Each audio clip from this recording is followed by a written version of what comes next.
change, truth and freedom.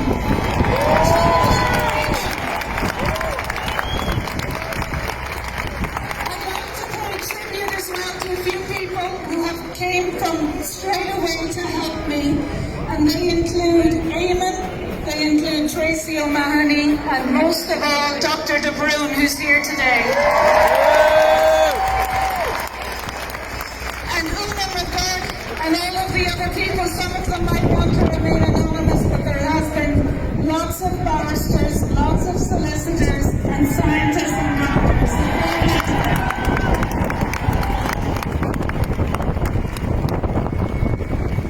So just briefly on me, my name is Dolores Cahill, molecular biologist and immunologist.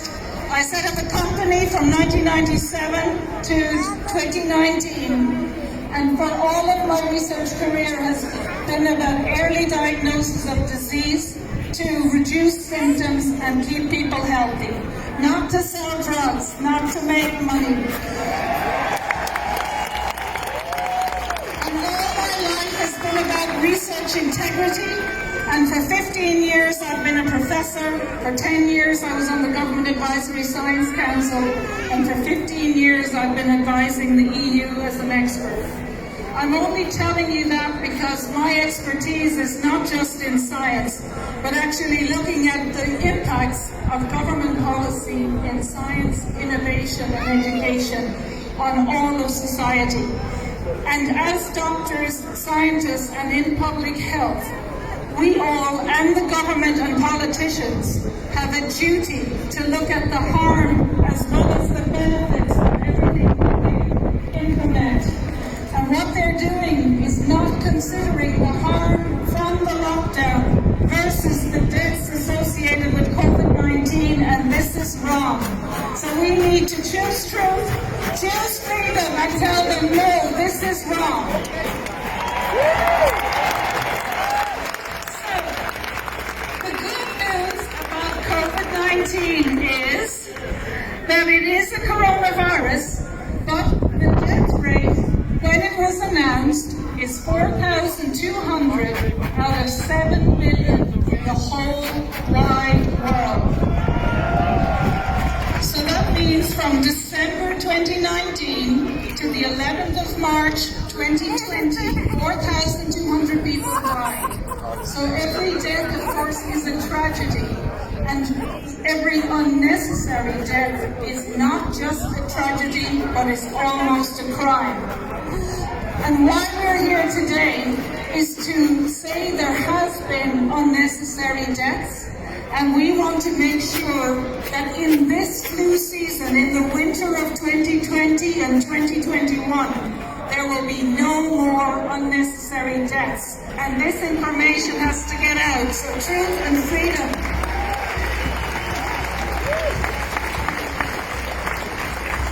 So the real figures of death in Ireland is there is one death under 25. So, and that looks to be someone of the age of 17.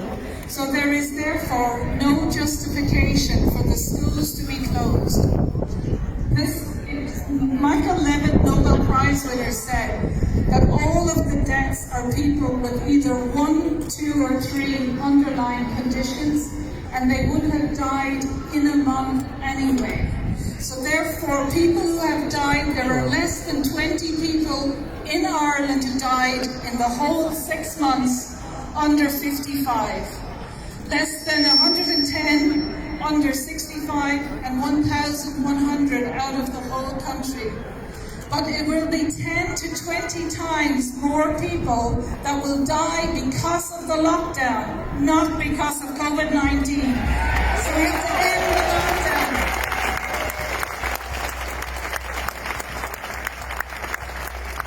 But the really good news is that there are treatments available so that there will be less deaths for other flu seasons in all the years to come. This is good news.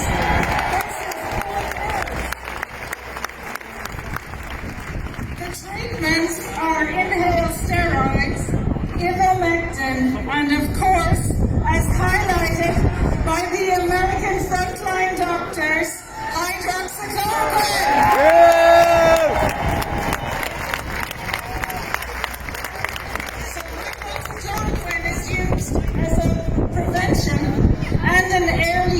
treatment.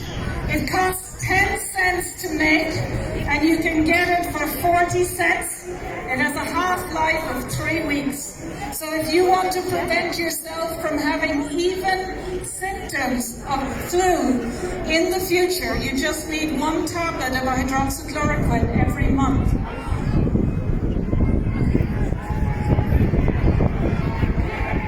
Good. So the thing is, if there is a bond between scientists, doctors, public health officials, civil servants, the politicians, and you who pay our salaries.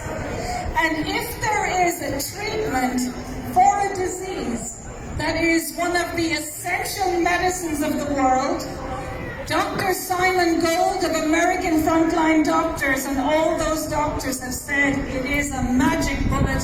In 50 years of adverse event reporting of the FDA in America, it's one of the safest drugs.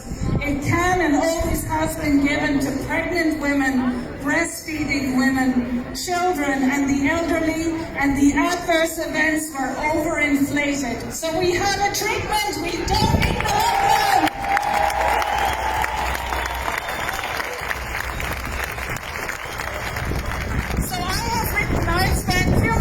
This report, which will be announced next week, but there is a graph there from world data that the countries who gave hydroxychloroquine have much less deaths.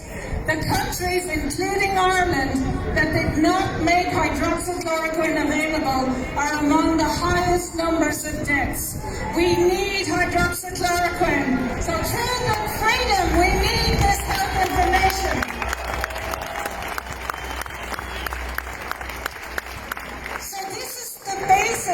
Of what the changes should be to policy in Ireland and in the world.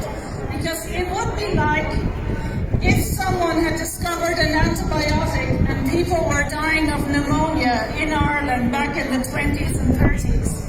There was huge information that this antibiotic was safe and effective, but people were still dying of pneumonia, and people were well aware that this was happening. That are preventable deaths, and the people who are not allowing health information to be available should be held to account. The media, RTE, the journalists, and the politicians. So I ask you to do something today, because everyone says, what can you do? What you have to do today is to go home and talk to your families, but write a letter to your doctor, your GP, and say, in September, October, are you going to prescribe hydroxychloroquine to the elderly in the care homes and the people at risk? And someone of you would be interested that we should have a register, not only of the doctors that are prescribing, but right to the Irish Medicines Organisation, the Minister for Health, every one of your TDs, and the Taoiseach to say, are you going to make an essential medicine, one of the safest medicines in the world, approved by the FDA over 50 years ago, available to the elderly and the sick? And if you're not, why not? If you're not, why not? Hydroxychloroquine should be made available. This is freedom and truth.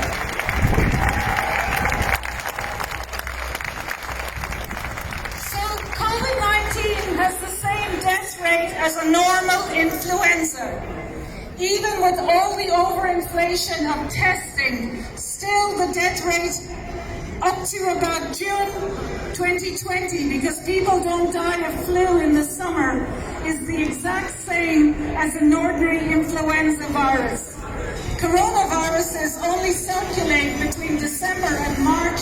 They are not, March and April, they are not causing death now.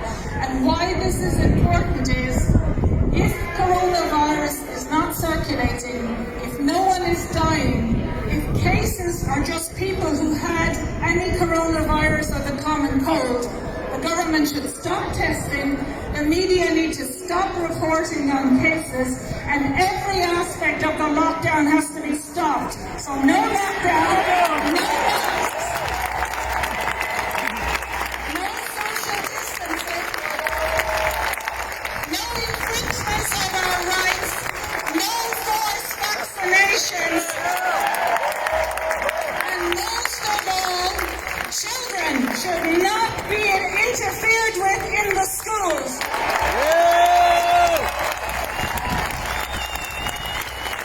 It is psychologically damaging for children to be made afraid of viruses and invisible bacteria.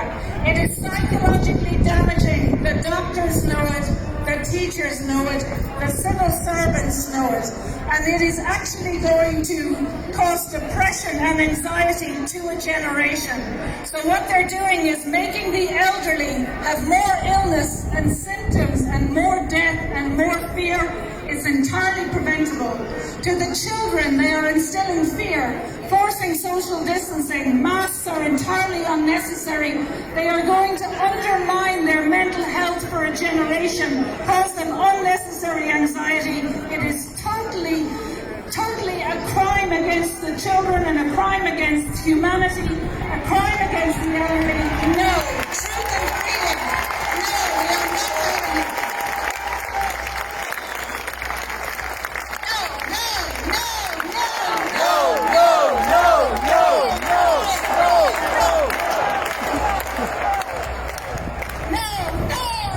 we are not having it. We're not having it.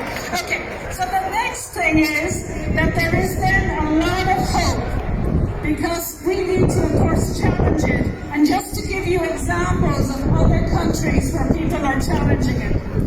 So in Canada, one of the most excellent lawyers in Canada, Rico Gigliotti, on the 6th of July, has filed a lawsuit to the Ontario Supreme Court. And he is going to hold for Canada's pandemic response measures, including compulsory masks, the closures of business, and the enforcement of physical distance. He's suing the governments of Canada and Ontario, the City of Toronto, senior politicians, the local individuals in the health authorities. So HSC, the local individuals, the heads of departments of the civil servants, and the medical authorities and doctors. And he's saying that the closures and all these measures were extreme, unwarranted and unjustified. Self-isolation imposed on individuals just like Ireland was not scientific, not medically based, and not proven. The mandatory wearing of face coverings imposes physical and psychological harm, and this lawsuit alleges the measures violate the right of association, the right of freedom, the right of security of the person, unlawful search and seizure, arbitrary detention, and intrusion into the family home. So we need to do the exact same in Ireland.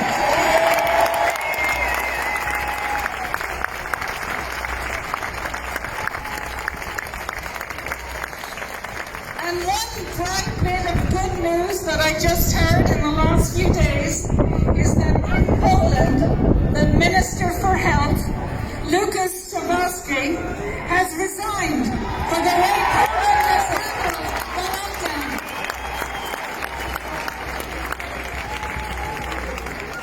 So what I would be asking for you is that I think we should not allow schools to impose social distancing or masks or any testing or treatment without family and parental and guardian consent.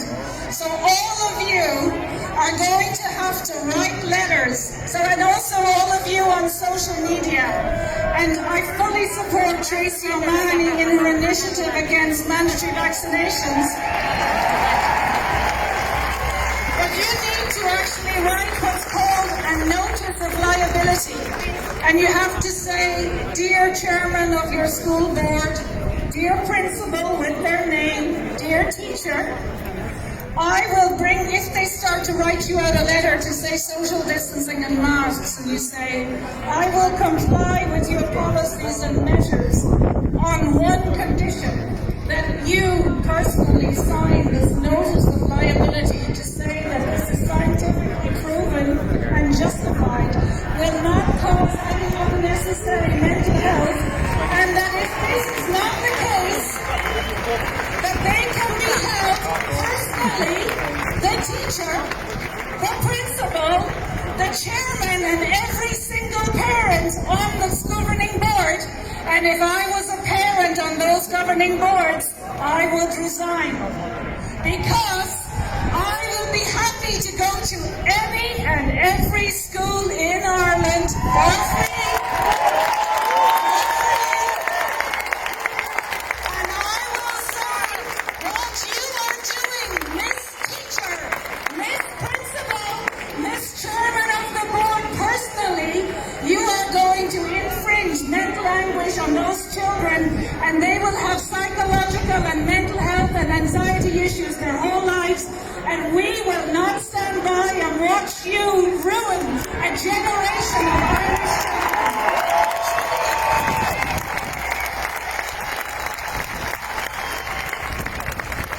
So just as well, if you want to know a little bit of law in Ireland, I thought I would throw it out, and of course if I'm wrong, I'm happy to be held accountable. But that in Irish law, whether you're a scientist or a GP, or a minister for health, or a civil servant, or an administrator in your local hospital, or someone who owns or manages a care home, or the care home workers, or the nurses, or the bus drivers, or the police, or anyone, while they all do great work, they have no legal right to infringe our human rights, our rights under the Constitution, and enforce masks or vaccinations.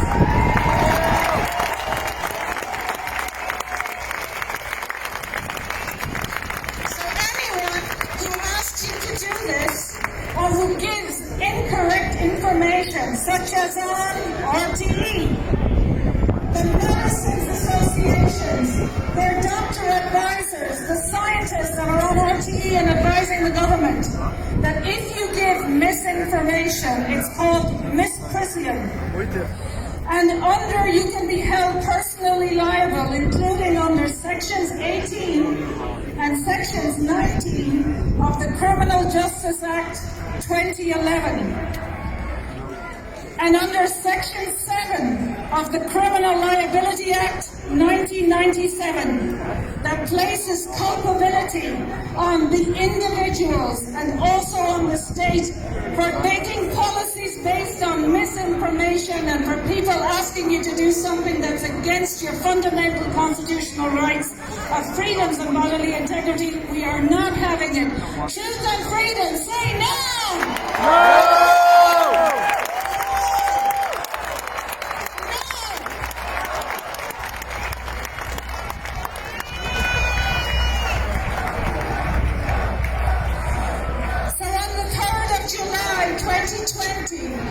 Came out with a report, and while all of the deaths in the care homes were a tragedy, and Dr. De Bruyn, who I admire and respect and totally support, is speaking after me, that in the HICWA report they said that up to 800 of those deaths were probably not accountable to COVID-19, but in other countries like America, they said more than half of those deaths were preventable, including in the care homes, and we are not going to have the same type of deaths this winter. So say no! No! No! No! No! No! No! But while I'm mentioning that is, and of course we know there are excellent teachers in Ireland, we know there are excellent guards, there are excellent care home workers, there are excellent scientists, they are us, they are our brothers and sisters, and we love them and we thank them for the work that they do. But if you feel that your care home or your elderly relative should have been given prevention like hydroxychloroquine, you can actually write to the coroner and ask for the reporting of those deaths, and then you can write to your doctor and send him and ask him or her, why did you not give my elderly relative hydroxychloroquine, you specifically? And while it won't bring your loved one back, it means their deaths, that they did not die in vain. And if we stand up and hold the doctor, even one doctor, one care home worker, one politician, one minister for account, when it comes to October 2020, hydroxychloroquine, ivermectin, vitamin D, C, zinc, and good nutrition will be made available to the elderly in our care homes.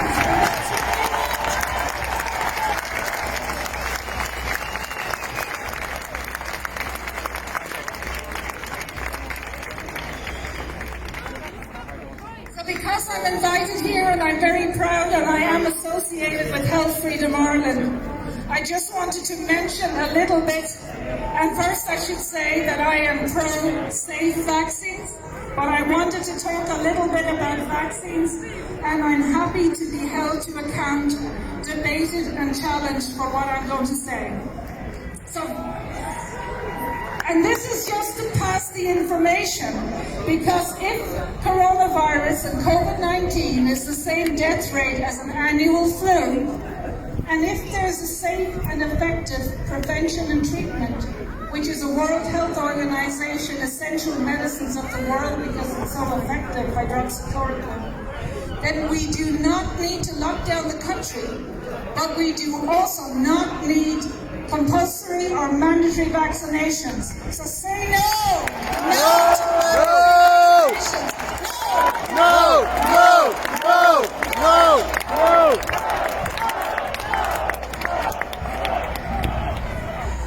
So just to remember as well, there was one death under 25 in Ireland in total. In all of this year, there are 6 deaths under 45. They are all tragic. There are less than 20. But under 55. But what the government is proposing is to mandatorily vaccinate you.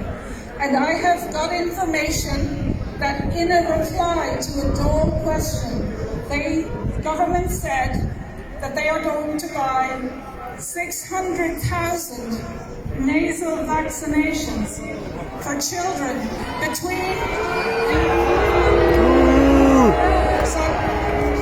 So there is no death in Ireland under 16, only one death under 25.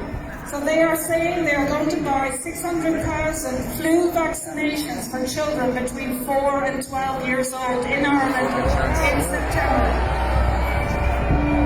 There is no need to vaccinate children against the flu, against all flu. So this is one of the reasons why we're here, and I would ask you to support as membership Health Freedom Ireland and Tracy O'Mahony. And you as parents, you have to stand up now. Parents in Ireland, talk to all of parents in your class. Parents, you have the responsibility to look after the welfare and well-being of your children. Do not rely on the state. Do not rely on what you're being told by RTE. I would totally say you take back your parental and guardian responsibility, and this vaccine is not necessary. Say no! No!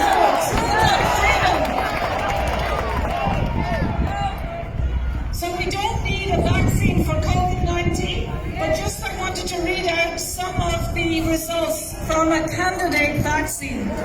And of course, I was censored, as you know, on YouTube for talking about nutrition, vitamins, zinc and hydroxychloroquine. And you have to ask yourself, who has the right to censor health information for an essential medicine of the world and magic bullet, one of the most essential and safe ingredients no one has? Say no! No censorship! No! No! So this is Medina, okay? The vaccine candidate, the results from a phase 1. So it caused 80% of phase 1 participants had side effects ranging from fatigue, 80%, 80%, chills, 80%, headache, 80%, muscle pain, 53%. And after the second dose, 100% of all participants experienced side effects. Do you want that? Do you want that vaccine? No! Say no! And of all of the groups in the second dose, they had either one or more significant side effect. So I would say there is no problem. We don't need a vaccine for a solution, but it could come up very quickly in emergency legislation. So each of you have to write a letter again, a notice of liability to the school, to your teachers, to your principals, to the governing board, and say, I am not giving permission for my 4-year-old to 12-year-old to get this vaccine. We don't want it. Say no. Truth and freedom. So I'm almost done. I just wanted to give you more good news. So I will be writing, I have written a report. It will be published next week. We want you to read it and challenge me and debate Dolores. If something is wrong, I will admit it. But about 6 weeks ago, I was talking to a lot of the scientists around the world. And actually for the last 3 months, we have been networking on all continents of the globe. And we hold Zoom meetings. And because we know we're up against like a spider, where these health organizations that are often unelected, that they have the power, and we've been actually with pharmacists and doctors and whistleblowers around the world, we can see a pattern that hydroxychloroquine was withdrawn or destroyed at a certain time all around the world. That the media started to amplify non-existent adverse events. That people who had COVID-19 were transferred when it was known in January the elderly were a high-risk group. The people who had COVID-19 were transferred from hospitals to the elderly. Shame on them. And killing the elderly. Shame on them. Shame on them. Shame on them. And these very same elderly are now still locked up in care homes, and they can't hug their families. It's wrong. There is no need for it. Shame on them. Shame on them. Shame on them. Shame on them. Shame on them. Shame on them. Shame on them. And then Shame on they them. didn't provide the proper medical treatment, and a lot of the elderly died breathless and in pain and not in hospital. And as we saw, Dr. Vernon Coleman in the UK said that they brought in rules about non-resuscitation that doctors can make without consultation with the family, and this is for people who may actually, if they were given hydroxychloroquine, be alive today. So shame on them. That has to be shame. Shame on them. Shame on them. Shame on them. Shame on them. Shame on them. So we have now a network of 12 countries in the world where all of the lawyers are calling and doing public inquiries. But we have already distributed the information in case one or two of us might have disadvantages with our internet connections or our jobs, which some of them has. So we have a spider web network. We're going to liaise with all of the inquiries, but the medical doctors around the world are also liaising, and we are holding, I'm one of the main organizers, a rally in London on the 29th of August to end the lockdown, and we will have speakers like Senator Scott Jensen, a senator and medical doctor, and he was fired because he spoke about the changes to the cause of death certs. He was fired. He was a Minnesota Doctor of the Year, and he was an acting and elected senator. He was fired. Another doctor who I'm very proud to work with is Dr. Muhammad Adil, and he gave out a video in April 2020 for 4 papers about hydroxychloroquine. a surgeon with an unblemished record for 20 years, and he was asked to leave the hospital and fired because of that video. And he is one of the organizers and a nurse, Kate Shamari. So at this video or rally, we will have 15 doctors and nurses from around the world, including Dr. Shuri Tenthari. But also, the rally, the 500 doctors have actually organized together to generate an extra parliamentary inquiry in Germany. And they have asked if they can link up with us in London. So we are streaming, or our speeches will be filmed in London. And you may not have heard this because social, or the RTE may have kept it from you. But on the 1st of August, when they held a rally in Berlin, 1.3 million people turned up. 1.3 million. So over 1% of the German population. And on the rally in Berlin, the 29th of August, they expect to have 2 million people at that rally. We are also, because of our networking countries, we are simultaneously, I'm organizing rallies in Uruguay, Peru, Argentina, Mexico, and Brazil. And I just want to give a shout out to our German colleagues in Leipzig to have a close relationship with us. They have had a rally at the same time as us. So if you just say hello to Leipzig.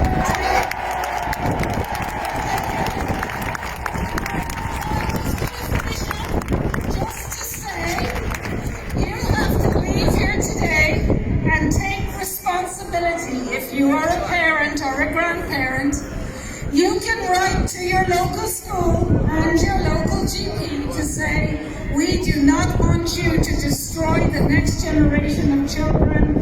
No masks, no social distancing. And you can write to your TDs and to your GPs and say, are you going to prescribe hydroxychloroquine? Or to the politicians and the medical organizations, are you going to allow hydroxychloroquine for the elderly and the people that need it for influenza and COVID-19 infections?